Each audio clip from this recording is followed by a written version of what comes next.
How's everybody doing? Good morning. Good morning. Where are you tuning in from? Welcome to the Quick Start webinar. My name is Noah Harris. You can call me Coach Noah. I do this webinar for Private Money Club every single Thursday at 1 o'clock Eastern Time. 1 o'clock Eastern Time. So we do this all the time. So this is going to be our 64th time. I think it's 64. I've been doing my best to keep track where we just practice. We hop on these calls for about an hour. We talk private money lending best practices, some fundamentals. We share case studies. We talk about what could go wrong, what could go right, all everything in between, right? So welcome everybody. If you're on here and you're looking for ways to fund real estate deals without necessarily having to go the traditional route, you're in the right space. You're in the right Zoom call. If you're looking for ways to maybe put money to work and have it secured by real estate, make a nice rate of return, a nice interest rate, you're in the right space as well. So, all right, cool. So we also have Joseph Nagasa in the chat box. Joseph is part of the Private Money Club team. So if you have any questions, Joseph can provide you with links. He can provide you with a telephone number if you're like, hey, I want to learn more about Private Money Club.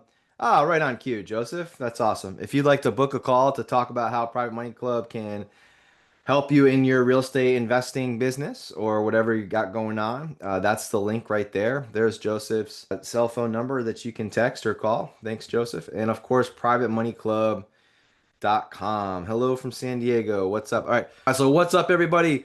Welcome to the Quick Start webinar. Coach Noah Harris here. I'm part of the Private Money Club team. On behalf of Chris Naugle and Stephen Nagy and Shauna and everyone back in Buffalo and in the office with Private Money Club, welcome to the Quick Start webinar. We do this webinar every single Thursday at the top of the hour, 1 o'clock Eastern Time. So put this on your calendar. What's up, William? Good to see you on here. Awesome stuff. So those of you who are just getting to know me, my name is Noah Harris. I am a real estate investor out of South Carolina. Revive Homes is the company, is my company. It's my house flipping company. It was established a little over 10 years ago, back in 2013. So sometimes you might see case studies and things like this. My company is not associated with Private Money Club, but if I do share a case study and you see Revive Homes, that's what that is. Our goal is a 100% track record in our real estate investing business. I'm a borrower. I'm a real estate investor. So instead of going to a bank, a traditional bank, or even hard money lending, I help people, everyday people, just like many of you on this call here, make a nice double-digit rate of return and have it secured by real estate, right? Just like the banks do. And my goal for everyone that's on this call here is to help folks create that 100% track record. Nothing in this business is perfect. Real estate isn't perfect. Private money lending isn't perfect. But gosh, if we can learn questions and just educate ourselves around the topic before we just jump right into things, hopefully we can help people create that 100% track record, whether you are borrowing or lending. This is a relationship-based business, right? This is relationship-based. So, what does that mean? Well, instead of using institutions and things like that, we are going to work with people, right? So one of the big things that I help folks with is understanding that a person's here's what I'll say about Private Money Club. It's a community, it's a platform. I'll share with you. I'll show you here in a minute. We'll go live. I'll pull up the website. You can kind of poke around and see what's popping and happening inside of Private Money Club. But what I will say is if you had a deal, I'm not going to necessarily guarantee that a person's deal is going to get funded just because you are a part of Private Money Club. What I will tell people though is that this is the absolute best place to get eyes on your properties and to get eyes on opportunities that we can evaluate. So if I had a deal as a real estate investor, if I had a deal, 10 years ago, I might have a handful of people that I could present that opportunity to outside of family and friends. Now I have this platform where I can post my deal, and I don't know how many people are in here now, Joseph. How many people are in Private Money Club? I'd say a couple thousand if I were to guess. I mean, we've got lots of people on the call here. It's the right group to get eyes on opportunities that you might have. And then whether your deals get funded or not, that's really based off of how good the deal is, how good you are as an operator. But man, it's just like for my real estate investors in here, How many of you are currently investing in real estate? I try to make this as interactive as possible. So can we like get going? Like this is like Animal from the Muppet Babies. This is how he types. Can we share in the chat box? If you are investing in real estate, say I am. So how many offers do you need to make as a real estate investor before you hear your first yes? We made two offers yesterday on a couple different two different properties, and I imagine I'm going to hear no on both of those offers, right? Because in my mind, right, John said 50 out of 100. So that's a pretty good ratio. Oh, 50 to 100. I got you, right? So it depends. Maybe, if you're very selective with your offers, you have a very niche. I cast a broad net, right? So we're pretty picky with our areas and we have our buying criteria, but I cast a broad net to see what hits, right? So I have the mindset where as a real estate investor, I'm making 100 offers before I hear my first yes. Valerie says 200 a month. I love that, Valerie. That is awesome. Right? So every single month, Valerie's goal might be, hey, I gotta get 200 offers out there. So 200 offers divided by 30. What is that? What's 200 divided by 30? Right? That's a lot. That's a handful every single day, right? Robert says, why so many? Why so many? Well, sometimes, the age-old saying is like if you're making too many offer, if you're not making enough offer, like, or what's the saying? What's the saying, Joe? If all of your offers are getting accepted, you might be paying too much, right? So we want to make sure that we're making good offers, we're not overpaying for stuff, right? So what I'm saying is this: when it comes to private lenders, how many relationships do you need? How many relationships do you need? A person might only need five. They might only need one private money lender, right? It depends on how many deals a person wants to do, right? So in order to find your lenders, what we want to have are conversations with people. Just like you make an offer on real estate, hoping that 1 out of 100 comes back as a yes, we're creating relationships with people inside Private Money Club and outside Private Money Club that could potentially be our lenders. Not everyone's going to work out. But if you're on this call right now and you're like, man, I don't know who to go to. I don't know. I don't have relationships with a private money lender yet. I would focus less on being able to get the money and more so on getting the appointment to set up and have a conversation with someone. Focus more on meeting people and building relationships than actually getting the funding. And the funding will come natural. Does that make sense? I hope that wasn't too roundabout. I feel like that wasn't even roundabout. That was like 87 figure eights. But we have to focus on the relationships first, and then the money will come. Right? So for a lot of people struggle in this because they're like, I don't even know where to start. Well, now Private Money Club is the place to go. So I would start with the Private Money Club. So every single time I teach a class, a webinar, whether it's in person or on a Zoom, I do my absolute best to make this sound as difficult as possible. I want to make sure that we talk about risks. Private lending can absolutely be a game changer for a person's business.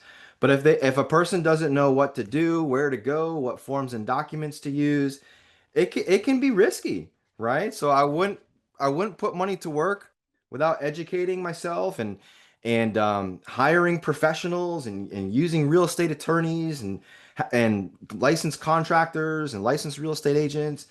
And I hope this is a no-brainer. And if you've been on enough of my calls, I feel like you understand this. Like last week, we talked about the importance of when you're going and trying to build credibility in your real estate investing business, you're hiring a real estate attorney, you're hiring a good title company, you're hiring a good real estate agent, you're hiring a good general contractor, you have a good inspection team, a property manager, you have a financial advisor, you have an accountant, right? So just know that that's part of this business. All right, so I think it was Robert 2 weeks ago. Robert Friedman, I think I saw your name on here. Made a comment. He says, "Why are results? Why does it always say that results are not typical? Because in real estate, nothing is typical. Nothing is typical. Every deal's different. Every loan is different. Every day out, what's going out in the world is different. We just have to equip ourselves and do our absolute best to be prepared, and that's what we do on these calls. So every single Thursday at 1 o'clock, we hop on here. If you understand the importance of talking about risk, give me a big oh yeah in the chat box. Give me a big oh yeah in the chat box. If you're a borrower, I would practice this. I would talk about the risks.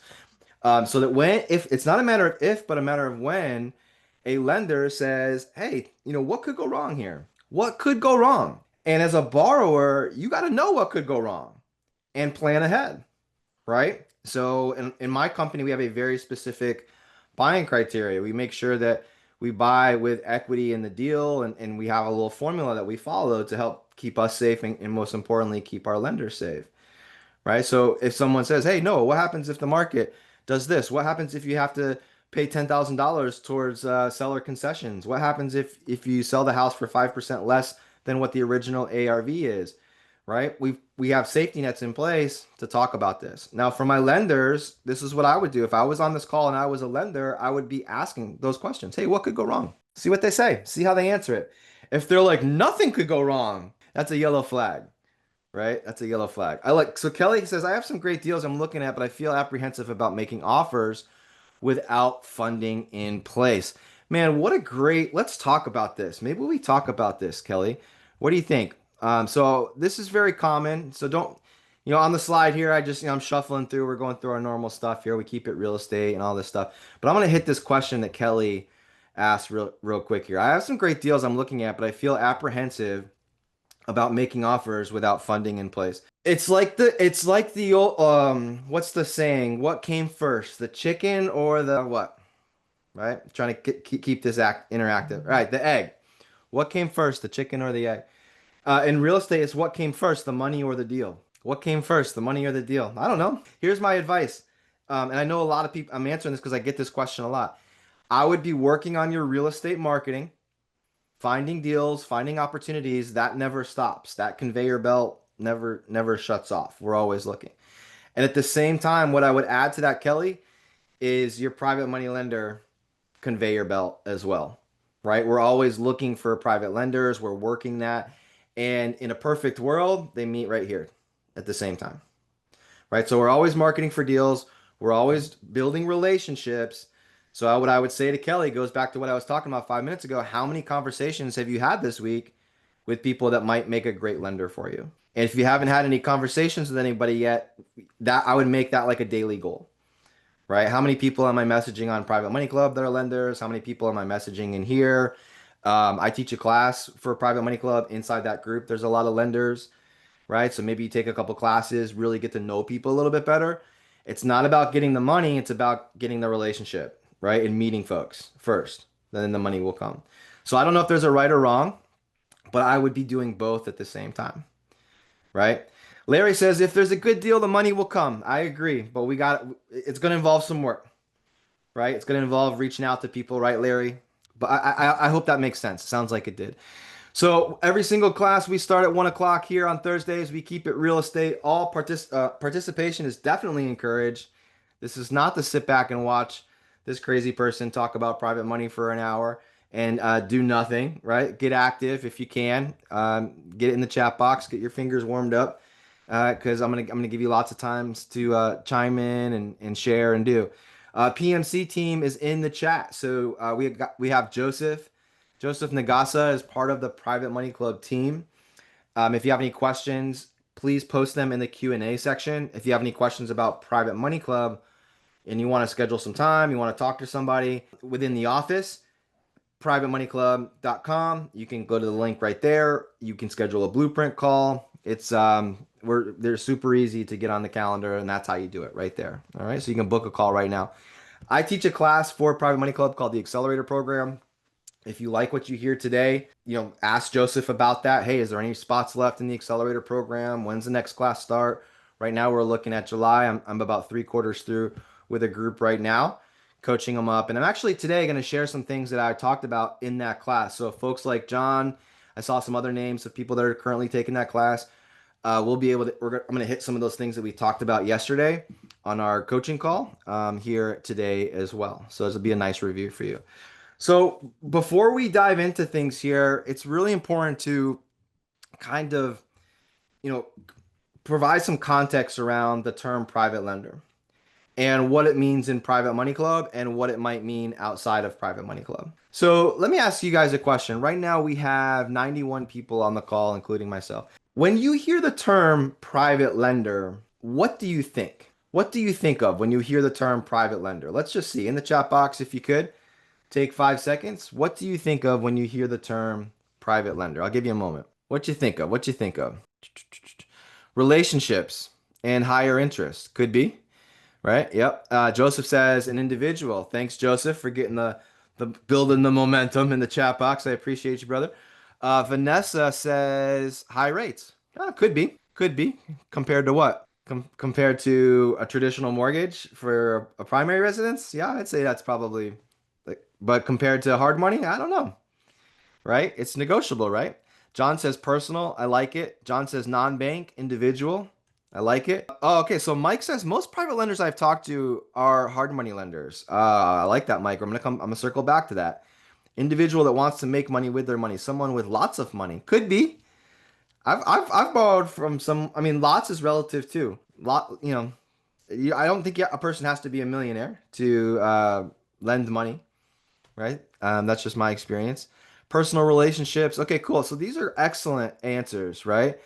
Brandon says either a company that brokers loans or individual with money that doesn't necessarily want to get involved. Banks. Okay, cool. I like how you said doesn't necessarily want to get involved. That's a great answer, Brandon.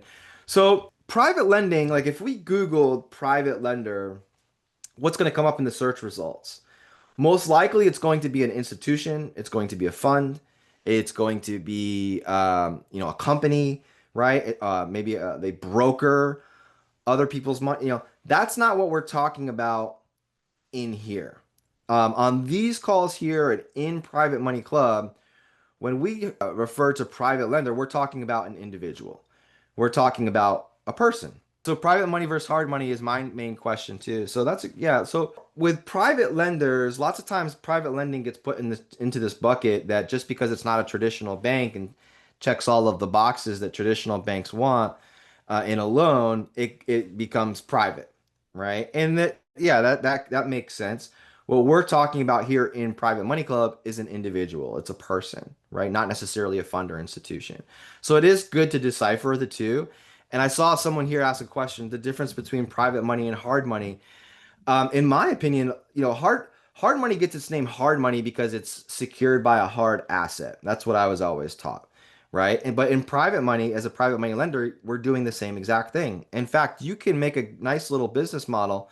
A person can make a nice little business model for themselves copying what hard money lending companies do, right? So just like a hard money lending company wants to have a mortgage signed by the borrower, a promissory note, and they're going to use the property as collateral, the hard asset. Private lending's the same. It's the same. Lots of times with hard money lending, it's a fund, it's an institution, there's brokers involved, right? Different. Does that make sense? Right? Not a bank. Not a bank, not a fund, right? So I hope this helps a little bit.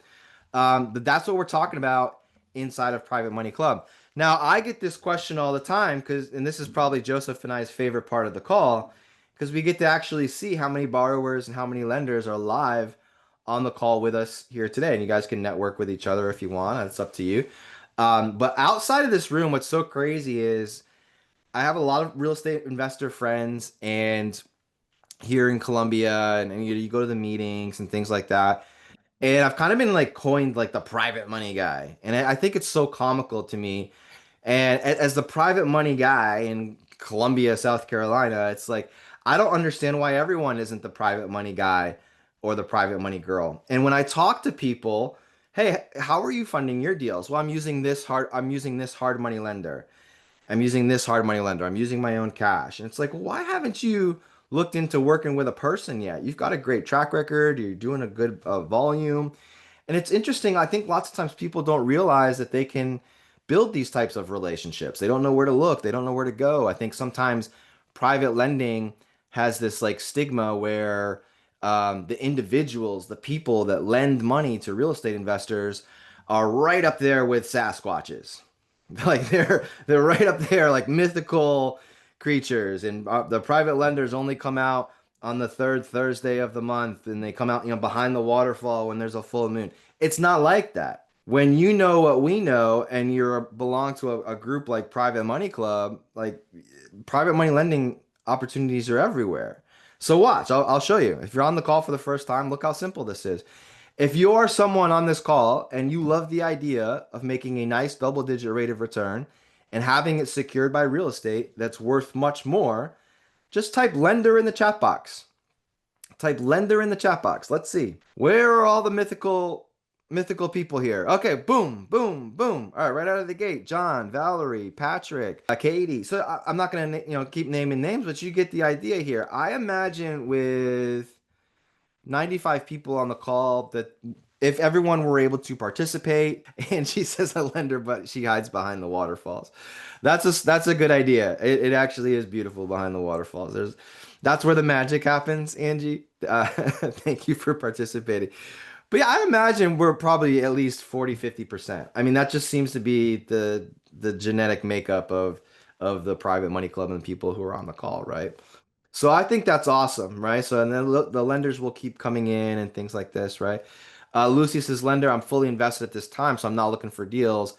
I'm always looking to meet new PMC folks, though. And what's cool, I love that, Lucy, because there's never like a downtime, I think, right? So if you have funds and you've got money working for you, I would still attend events. I would still attend networking events with Private Money Club. I would still hop on these calls like you're doing. I would still look for relationships and build relationships with new people. Because one of the things with private lending, the number one rule is to get back your money, get back your principal, right? Number two is to earn your interest. Number three is to be able to do it over and over and over again and create the consistency here, right? So how do you consistently how do we consistently have money working for us? Well, we've got people lined up. So never stop making those relationships, right? Can PML be used for gap funding? Sure, absolutely, right? Absolutely it could. So there's my lenders. Now let's talk about the borrowers, right? How many of you are on this call right now because you love the idea of not going to a traditional bank to fund all of your real estate needs or having to use your own cash? How many of you love the idea of using people to fund your deals? Boom, right? And if we could go back, Joseph, we go back and tally up all the comments, I bet you it'd be about 50-50. And that's what's pretty cool. There's this really cool place where we can create these win-win opportunities. Is there anyone who's new to the call, like brand new to this call and has a deal and they're looking for funding? Is that anybody? Stephanie? Stephanie has 3 exclamation points after the borrower. Some of you are texting me and it's just coming to me like host and panelist. Some of you are texting everyone. So if you want everyone to see your message, you can make sure it says everyone. If you just want me to see it, then just leave it host and panelist, right? So I'm just going to use, I don't know, should I use Stephanie as a case study here? I'm an investor. We work with hard money and private money lenders. All right, cool. I'm currently shopping a deal in Charlotte. All right, cool. Yeah, so if I just went with Stephanie here, like as an example, right? Let's just say, hey, lenders, yes, me, borrower needing funding, REI deals, Courtney. All right, so if I was Courtney, here's what I would do. Now, Courtney, are you a member of Private Money Club yet? Courtney, are you a member of the Private Money Club yet? Let me see. I'm a big believer that every single person on this call should be a member of Private Money Club. Like hands down, right? Every single person on this call should be, no, not yet, just signed up. Okay, so I'm gonna give you some ideas, Courtney, on what I would do. If I were looking for a deal, yep, as Josiah said, member here, well worth it. Yeah, okay, cool. So here's what I would do. These 4 things here, okay? And I'll actually pull up Private Money Club and we can kind of break it down, okay? I know sometimes people are like, how much is Private Money Club? Someone just asked that. You can create a profile for free. So anyone that's asking, you can create a profile for free. There are some limitations to that, like how many deals you can post and things like this. But I think it's like $1,500 a year to join Private Money Club. And I'll tell you, I have a slide somewhere in here, and I'm only talking about this because you asked, and I'm very transparent. Last year, I did a talk at one of the Private Money Club events, and I'm not a huge real estate investor. I'm really not. Like my wife and I, 10 to 15 flips a year, handful of rental properties. If they come across our desk and they make sense, that we'll keep. Right? That's our lifestyle. But I added up like halfway through the year how much we would have paid in points, in fees to a local hard money lending company had we been using the local hard money lending company as opposed to using private lending where I didn't have any fees. And it was over $68,000. So last year, during a certain time frame of last year, I have a slide I can find it where I actually showed you everyone the addresses and everything. It was over $68,000 I saved by having my private money lender relationships, as opposed to having to go to a local hard money lender that I think they charge like 3 points origination fee to do the loans. That paid for the pool that we just put in last month. All right. So it's only 1,500 bucks. It could be more, it could be less. I think that's what it is. You can ask Joseph. Joseph, I'm sure he's got some promo codes under his desk or something he can share with you if you text him. But here's what I would do. All right, Courtney. Number one, create your profile. If you haven't created your profile yet, create your profile. I'll give you some tips on how to have it stand out, how to make it shine, and add credibility and different things that we should be doing within that profile. Also, if you are a Premier member, this isn't for free members, but it is for Premier members. You can present on Premier members can present on Money Club Monday, which is a webinar that's every single Monday, hosted by the founder of Private Money Club, Stephen Nagy. So you can hop on Money Club Monday, share your opportunity. Anytime I've been on Money Club Monday, it seems to be, correct me if I'm wrong, guys. I know some of you are probably on it more than I am, anywhere from 50 to over 100 people on those live Zoom calls on a weekly basis. Money Club Monday opportunities to present also get recorded and sent out to the Private Money Club memberships, which is awesome. Okay, so then I would post deals and I would also schedule a blueprint call with Joseph and one of the Private Money Club team members to really figure out the avenue of helping you get education, how leverage the website, and how to use it to the best of its ability. All right, so those four things right there. Yeah, Money Club Monday is a great call. All right, so here's PMC. This is the platform. If you've never hopped on here before, go right now, privatemoneyclub.com, create a profile. Why wouldn't you? If you're in real estate, hello, like this is it. This is the pond that everybody should be fishing in my opinion. Okay. So let me just break this down a little bit for you. So, you can see it's real, the platform's super sleek. It's a social media site essentially for real estate, private lending, borrowing. That's it. It's like Facebook, but without all all of the baloney, right? So it's business.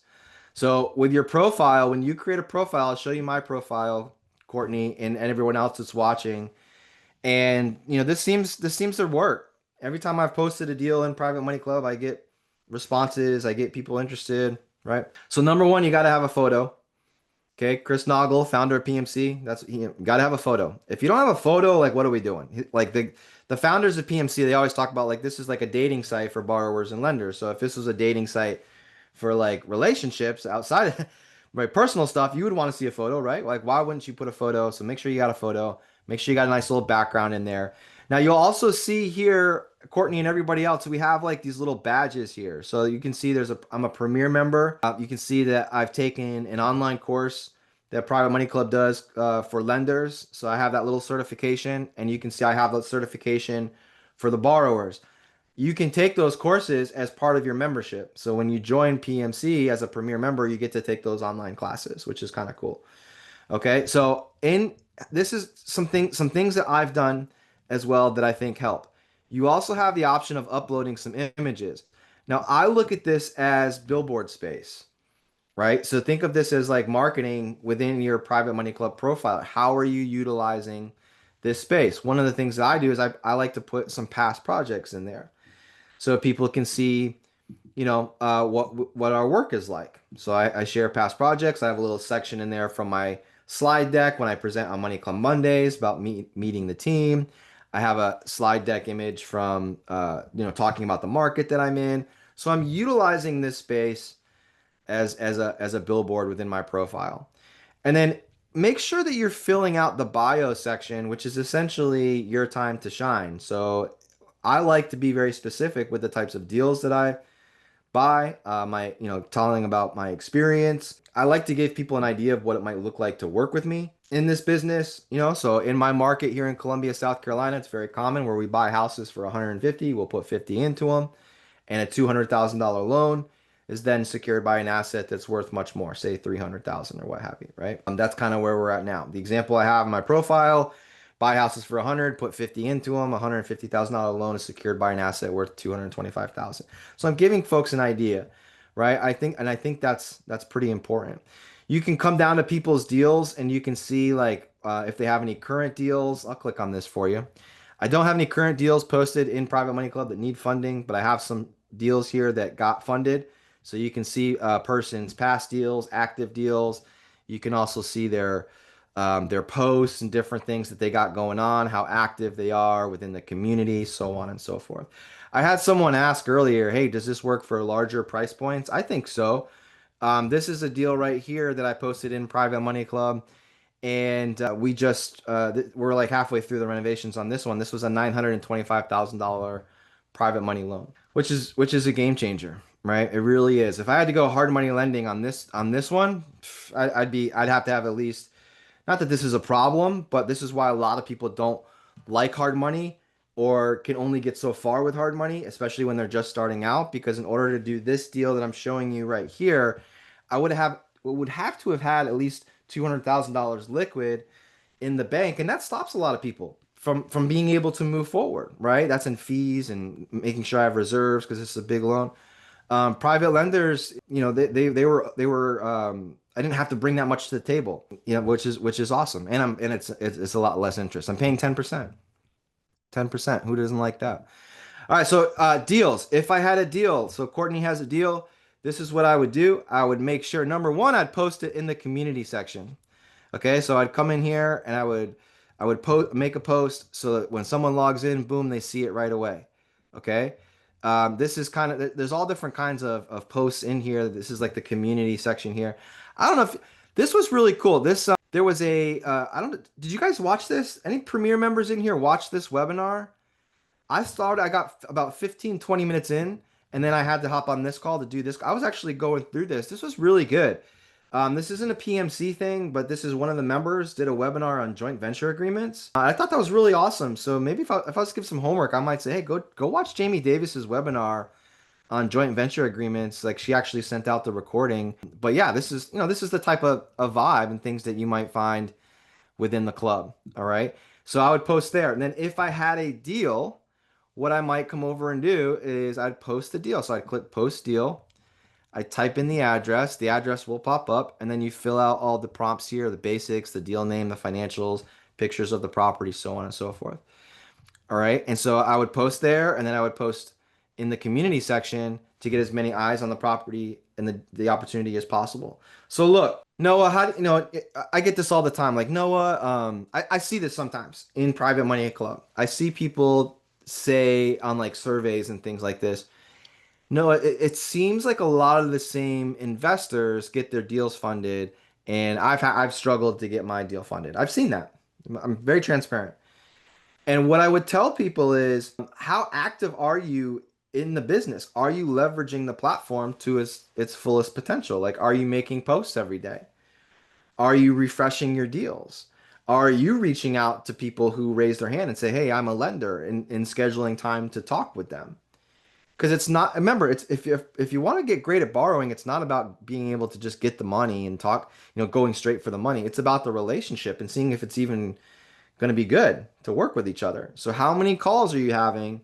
How many relationships are you developing with people who want to be private money lenders? That's way more important than just being like, I got to close in 3 weeks and I'm just worried about the funding. It won't work out as often from my experience if we're just thinking about the money. Does that make sense?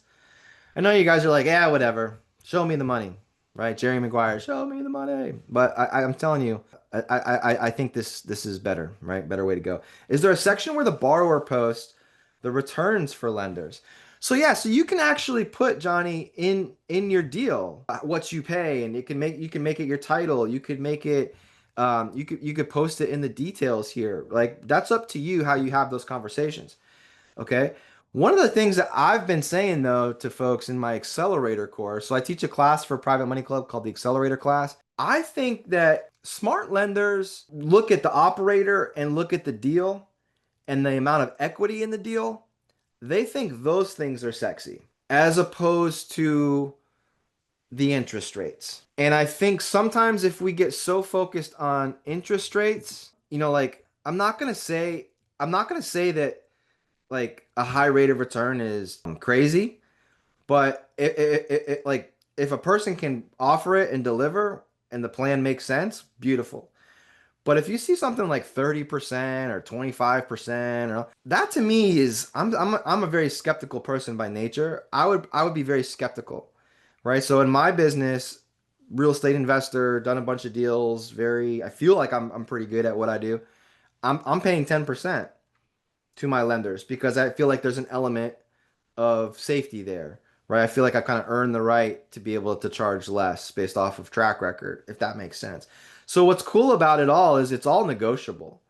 Now, if I was a lender, I wouldn't here's the lesson. I wouldn't just look at the interest rates. I would say, okay, interest rate is what it is.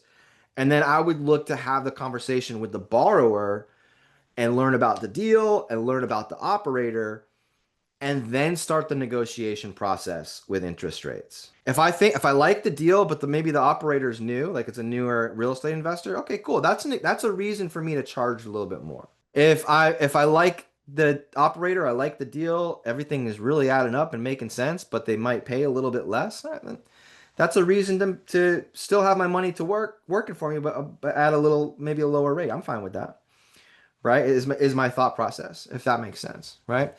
So one of the things I was going to talk about here today is when you have deals on here, what's the next step? What's the next step? So like if I message someone on here, if I came over here and I'm only by the way I'm only gonna message the premier member. That's me. I'm weird. I know like you can create a profile for free. But at the end of the day, I might click on something, but there's a layer of skepticism in my weird mind that okay, he's not a premier member yet. How serious is this person? Are they a real person? Right? Like I would feel better clicking on someone's page if they have this little orange envelope next to it, right? Just as a starting point, right? Just as a starting point. I can't sign up without a referral code. I don't think so, Mike. I think you can. I don't know. That's definitely a question for Joseph. Maybe you give him a text or give him a call and let him know you're interested, right?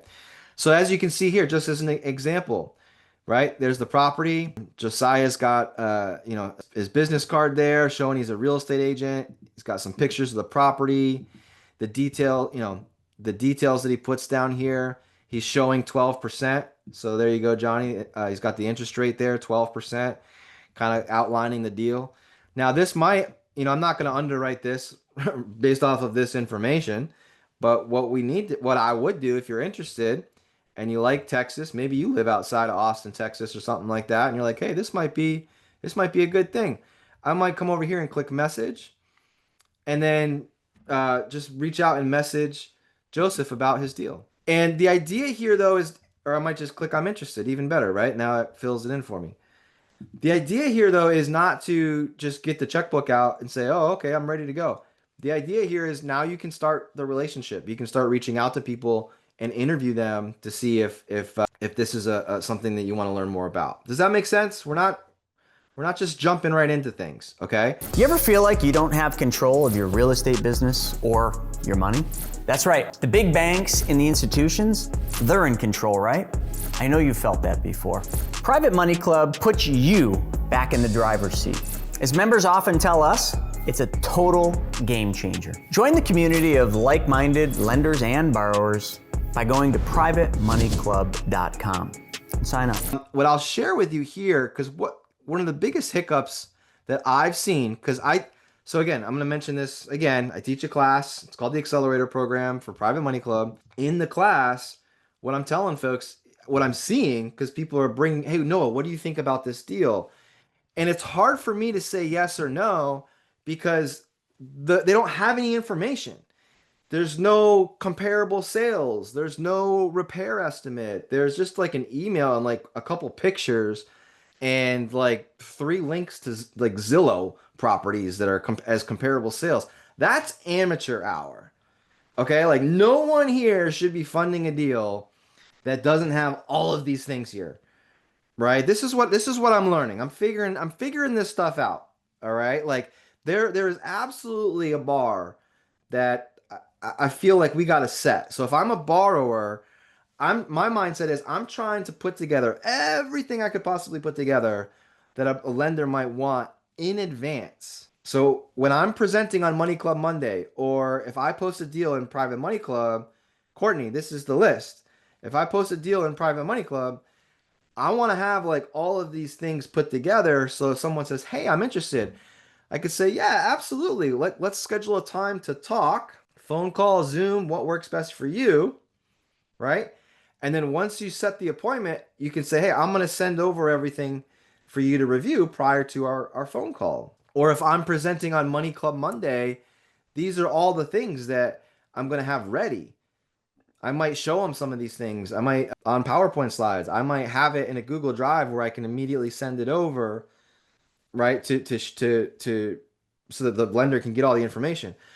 By the way, someone earlier said, what's the difference between hard money and private money? Well, the biggest thing in my mind is the fees and the red tape and changing minds at the last minute, changing terms at the last minute. Just tougher to work with in that regard. Maybe a person has to have more money in the bank to show extra reserves and all of these things, which is fine. But keep in mind, everything that is on this list here, essentially a hard money lender is also going to ask for. So if we can build our business, whether I'm lending or borrowing, if we can build our business around what hard money lenders and the banks are asking for and copycat it, right? Why not? Why not? That they're in the business of doing this stuff. So when it comes to presenting and the documents and things like that, there's not a lot of difference. So what I would do, I would put this together. And I told my accelerator students, I said, look, if someone gives you a deal on Private Money Club and you want me to help you, I expect all of these things to be in place. If they aren't in place, then I'm gonna tell them I'm not gonna do the deal. All of these things that are on this list here, a real estate investor should be doing anyways. Okay? Good real estate investors put together repair estimates and scopes of work during their due diligence period. Good real estate investors have their real estate agents pull comparable sales reports on pending properties, current listings, and past sales. Okay. Good real estate investors have their purchase contracts on their laptops that they can attach and send someone if they have a question. Good real estate investors know who their real estate attorney is that's conducting the closings, or the title company that's conducting the closings. Good real estate investors keep track of all of their past projects. So it shouldn't be an issue for a real estate investor if you're on the call and you're a lender and you can say, "Hey, tell me about yourself." "Oh, I've been doing business 10 years and I've got 20 rental properties and right now we have 3 active flips and we did 10 last year," right? And if you like the person, then say, "Okay, great. Hey, I know you said you got 20 rental properties, you did 10 last year and you got 3 actives. Would you mind just sending me over those addresses so I can check it out?" Why not? Hard money lending company is going to want that. Bank's going to want that. We can ask for that stuff too if we're a private money lender, right? So we should be asking for these things. As a real estate investor, if you're brand new, that's okay. Just you're brand new, right? But we're gonna be. This is like the standard. I feel like. Does that make sense? All right. Is this good stuff? Does this list help? So sometimes I think this is like half of it, right? Like remember, confused mind says no. So if a lender doesn't know if it's a good deal or not, it's probably not going to get funded, right? If they're disciplined enough to not get caught up in the interest rate, right? Of what could be. So also on the flip side of this, once we get through this, here's some things that I would also provide to my lenders. As a lender, these are some things that I would want to make sure that I have. What makes private money lending great? Well, the loan is secured by real estate that hopefully is worth much more than your loan amount. So mortgage or deed of trust is important, just like a bank, just like a hard money lending company would want. Borrowers, we sign a mortgage, right? Or your attorney writes up a mortgage or a deed of trust. Promissory note outlines the terms of the loans, like your contract talks about how much you're going to pay, when you're going to pay, where the check is sent, right? What happens if you need to extend? It's the contract. Personal guarantee. I like to do personal guarantees for my lenders. Now, you should never be lending as a private money lender. I'm not an attorney, okay? But I've seen enough stuff where, if you were my best friend and we were out in my backyard and we were flipping hamburgers and having a beer, and you asked me and you said, "Hey, no, I'm thinking about getting into real estate, you think it would be smart for me to set up an entity? I'd say, yeah, absolutely, because anyone who knows what they're doing is not going to lend you money unless you have an entity. No one that knows what they're doing is going to lend you money to your personal name. They're going to want to see an LLC or something along those lines. And they're going to say, "Oh, okay, great. Thanks for the advice." Right? Not an attorney, but that's what I'd be telling my best friend, right? So when I lend money to an LLC, or if someone lends money to my LLC, they don't have the relationship with my LLC. They have the relationship with me. So I'm gonna put, you know what? I'm gonna personally guarantee this loan as well. And if a person isn't personally guaranteeing their loans, I'd find somebody else. I don't know.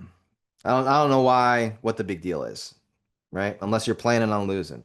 I don't plan on losing. Copy of the settlement statement.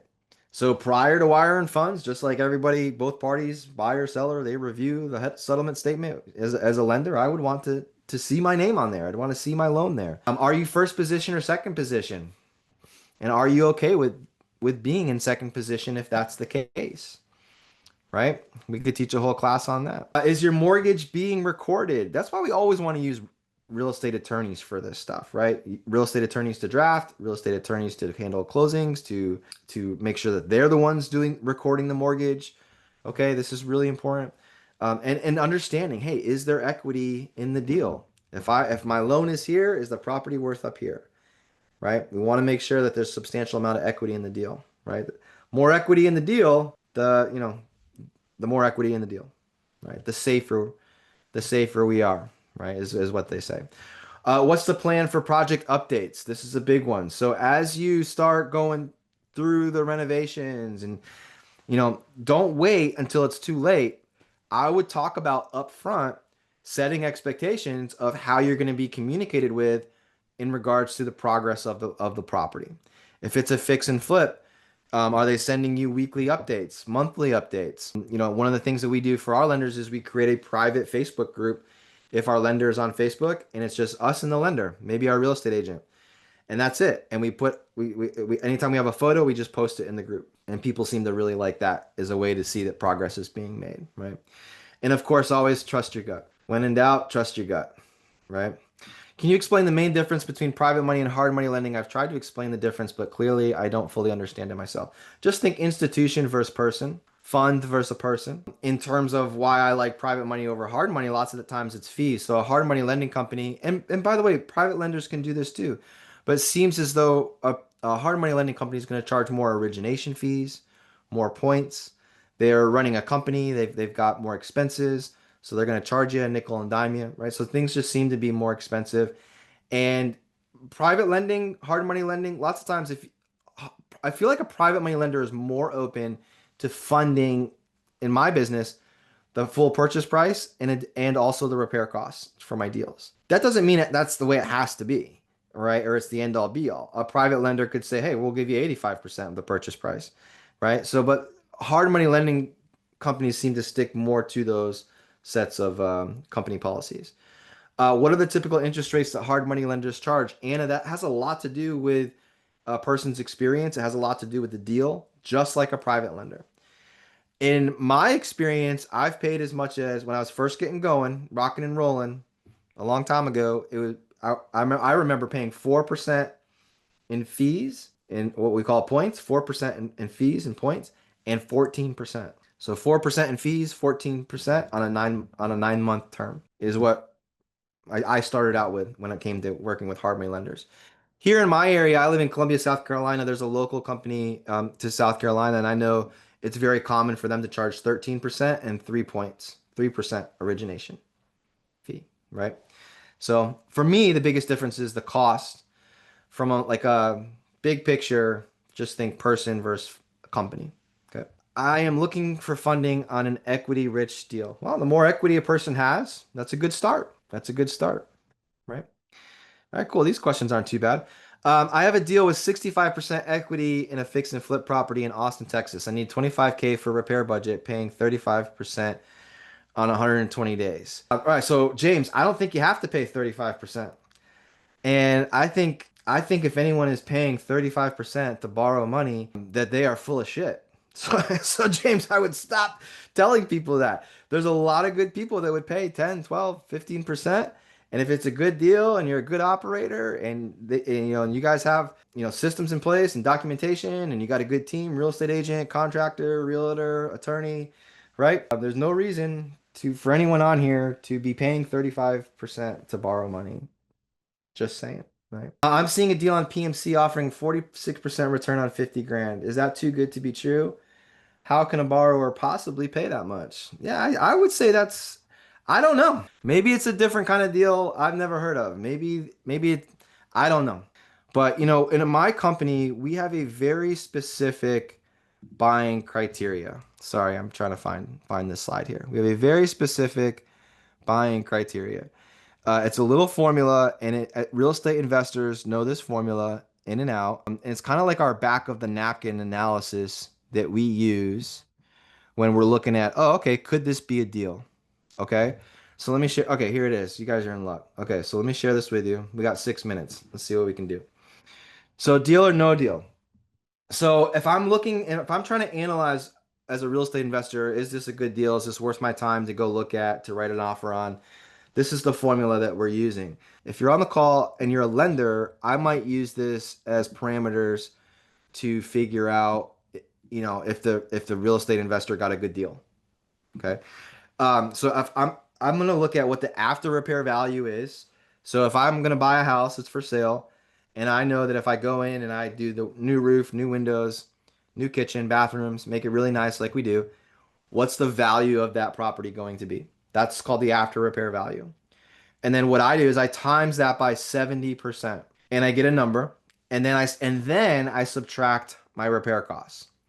And what that does is it gives me a formula, or it gives me a number of what I can afford to pay for this property and no more. And as an example, I got back on the napkin there, $300,000 after repair value, what it's worth once it's all fixed up. I times that by 70%. That gives me a number of 210. And then I subtract the repair costs of 50,000. And so I know I can't offer more than 160. Otherwise, the deal gets riskier for me. Riskier for my lenders, riskier for me. Okay, you follow me? So this is the universal fix and flip, what should I offer formula. All right?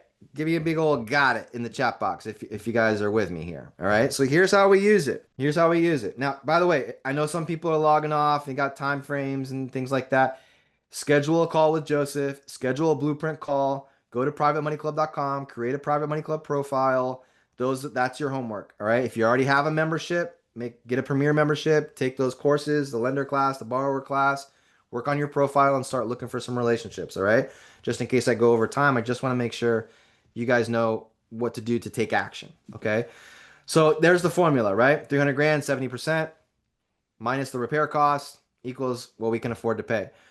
What people don't realize is, let me see if I got, do I not have this slide? Okay. What people don't realize is it's not so much the 70% that we should be concerned with. It's what's the 30% that's missing. Okay. What's the 30% that's missing? So real estate deals, we have buying costs, right? When we go to buy real estate, there's costs, lawyer fees, closing costs, title insurance, everything. We have holding costs. What are the holding costs? Taxes, property taxes, utilities. If there's a pool, making sure the pool is clean, insurance, right? The list goes on and on. Holding costs, right? We have lender costs. Hello, ding, ding, ding, ding, ding. We have interest that we're paying on the money. We have real estate fees, realtor commissions. I mean, what's a good real estate commission? 6% right off the top, gone, right? So imagine, let's just say I'm paying my lender. Oh, and by the way, profit. Anytime that I'm looking to do a deal, I'm planning on my goal is to make 10 to 15% of the after repair value. That's my profit, 10 to 15%. So right out of the gate, if my goal is to make 15% profit, that leaves us with 15% left. So I'm talking about the 30% that's missing, right? We're timesing it by 70%. Well, what makes up the other 30%? 15 of it is my profit goal. 6% is going to the real estate agents when they sell the property. So 15% plus 6%, what's that? 21%. So 21% right out of the gate is accounted for. Okay. So now what's left? 9%. What about the holding costs? Maybe that's 1%. What about the buying cost? 2%. What about the selling cost? 3%. What's left now? Not a whole lot. Not a whole lot. So, what we haven't talked about in that 30% is the lender's interest. So, if someone's doing a fix and flip deal and they're charging now, maybe it's like a short-term 30-day loan. They're gonna make 100 grand. They don't mind paying $20,000 to make the 100 grand. I don't know. But if it's a fix and flip deal and the project's going to take 6 months to 9 months, and someone's offering 30%, that math ain't mathin'. They are going to lose. That real estate investor is not going to make any money on that deal. That doesn't make sense, right? So you got to look. So maybe there is a sexy deal on there. Maybe you ask them, hey, tell me how can you afford to pay 35% interest? This seems too good to be true. How can you afford to do that? And they might say something like, well, I'm going to do the work myself. And, I'm telling you, I think half the time it's bullshit. Just saying. All right. So if you like the conversation, you like the person, you can do the due diligence. But at the end of the day, like, this is the formula. Like maybe it's a short-term thing. They can make 100 if they borrow and they're willing to pay 36,000 to make the 100. I don't know, maybe. But this is like 90% of the deals that you see out there. And so it doesn't make sense to pay more than 15, 18% on fix and flip types of stuff. Like the higher you go, the riskier the project is for the real estate investor. So in my mind, that person is super desperate. There's plenty of people out there, I promise you, that love the idea of putting their money to work at 10, 12%, where I don't know why you wouldn't give those folks a chance first. Okay. So just saying, just saying. All right. I hope this helps. If you look at getting fit, okay. So now, okay, Brandon had a great question. If you look to get 15% of ARV on fix and flips, what do you look to make on your wholesale deals? So I think I love this, Brandon. Wholesaling, if I was a wholesaler, I would be in Private Money Club right now. I'm a wholesaler. I got this much deal flow. I'm doing this much a month. I'm looking for lenders because you guys, a good lender, and by the way, a good wholesaler, if you're on this call and you're a lender and you're like, man, I love the idea of shorter term, 30 days, 60 days, 90 days types of loans. So when I do my wholesale deals, Brandon, I'm buying them with private money. I'm paying the lenders. I'm paying for the closing. And then I just go in and I mow the lawn, I sweep the front porch, and I put it right back on the MLS, and then just let the bidding war start. And I've found that it's way better than just trying to do a contract assignment and emailing a list. And in here in South Carolina, wholesaling is under a lot of scrutiny, and there's realtors that are like calling the real estate commissions and saying that you're acting as a real estate agent, blah, blah, blah, blah. I would much rather have good relationships with private lenders, and it seems like the going rate is anywhere from 3 to 5%. 3 to 5%. I don't do novations. I just buy the properties. 3 to 5%. A lot of my lenders just want a guaranteed 3 months worth of interest. So our most recent one that comes to mind, we did a wholesale transaction. Just to give you an idea, it was around 100,000, and the one lender was like, "Look, we've always done 10%. I want 10%." No, and I was like, "Okay, fine." But she goes, "But I told her this could be very short term. It could be 10 days." And she says, "Well, as long as I make 3 months worth of interest, I'm happy." And so I was paying her 10% guaranteed 3 months worth of interest. So this lender made $2,500 doing a $100,000 loan. And I think it was right around 23 days from the time that we bought it, swept the front porch, put it on the MLS, and resold it. So I just like buying the properties. I think it's easy to explain. I control everything. And if I ever change my mind, I'm like, man, I think I do want to buy this house. I got the lenders lined up. So if you're a wholesaler, man, I'm telling you, like Private Money Club, and if you're in here 3 to 5%, I know a lot of people, especially in my accelerator class, when I was introducing them to wholesaling, they were like, dang, transactional funding's the way to go. Right. And so I was telling them, hey, what if we could make 3 to 5% doing some short-term stuff, flat fee, not annualized. Right. So if we had $100,000 and we charged a flat fee of 3%, that's 3,000, but we did one every other month. Now we're cooking. Now we're cooking. And what I like about the transactional stuff that Brandon brought up is it's short term, right? So like right now, I would not feel comfortable lending anything over 12 months because I don't know what the hell is going on in the world. It's like driving at night, like you're in the fog and you can only see a little bit ahead. So the short-term stuff for me is pretty sexy right now. I would think as a lender, like that's what you would want too, because you can kind of see what's happening, in the economy and things like this, right? So I don't know. That's a good point. Maybe we talk more about that next week. But it is 2:05, guys. I gotta log off. This was a fun class. If you had a good time, just give me a oh yeah. Give me a Muppet monster keyboard. Oh yeah.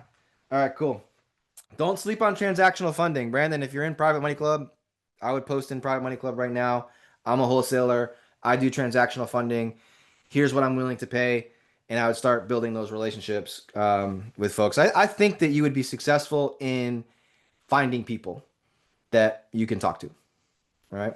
Hope that helps. All right, cool. If you are doing non-owner occupied long-term, I do 30-year fixed loans. Okay, cool. Noah, do you teach wholesaling? I don't teach wholesaling. I do talk about it in the accelerator class as an option so like when I teach the accelerator class, lots of times there's folks in the class who are new to real estate.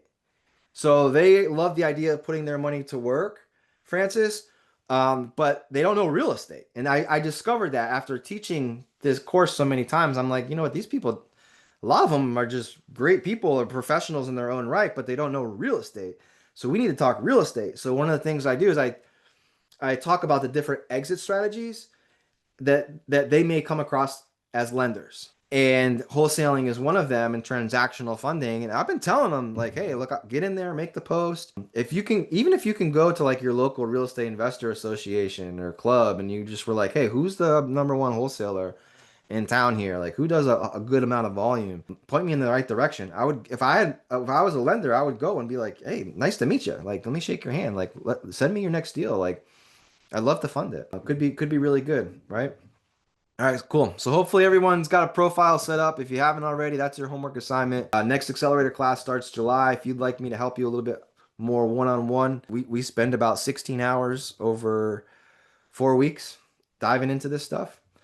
And then I provide help after that too, like the email support and things like that if you want me to look over a deal. So, all right, cool. All right, guys, take care. Have a great weekend, and I will see you next week. All right, bye, everybody.